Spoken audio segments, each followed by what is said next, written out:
On today's tip from Tammy, it's one of my favorite topics, photo shoots. How do you get ready for those business photographs? So what are my top 3 tips as you're preparing for your business photo shoot? Most important is hair and makeup, then clothing, and then your shot list. I'm a stylist, so maybe you think I would say outfit's most important, but hair and makeup are most important. Why?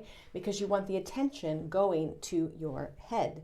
You want the viewer to make a connection with you, and that happens through your eyes. So make sure you've got professional hair and makeup on the day of the shoot. So the million-dollar question, what should you wear for a photo shoot?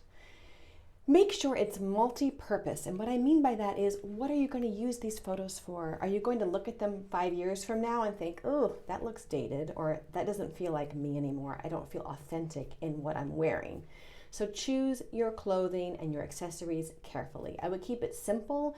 I would stick to solid colors rather than prints, because prints are harder to use on for a variety of purposes, on a variety of backgrounds. So keep it simple. And think, would I still want to wear this, and would I be proud of my image in 5 years? The third thing is your shot list. Very important. Your photographer should guide you in this, but I suggest you start today and just keep a running list, maybe in your telephone like I do.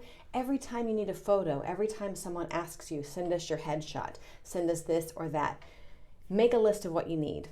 What do you need as a background? What kind of pose do you need? And what is your facial expression? What's the mood of the shot?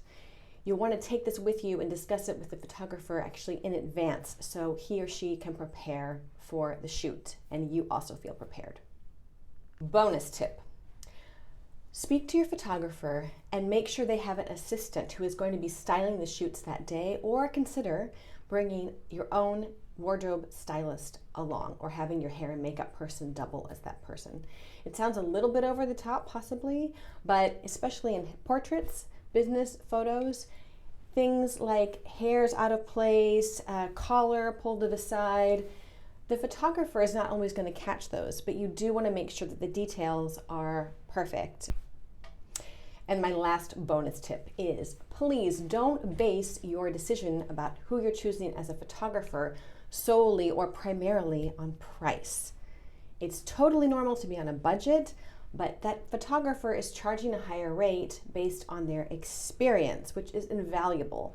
So check out their website, but also check out the reviews. And if you can, speak to some people about their experience. Just like a CV, you're not going to put things on there that speak badly about you.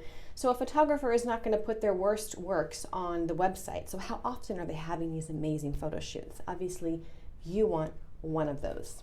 For more tips like this delivered to your inbox twice a month, just sign up at this link.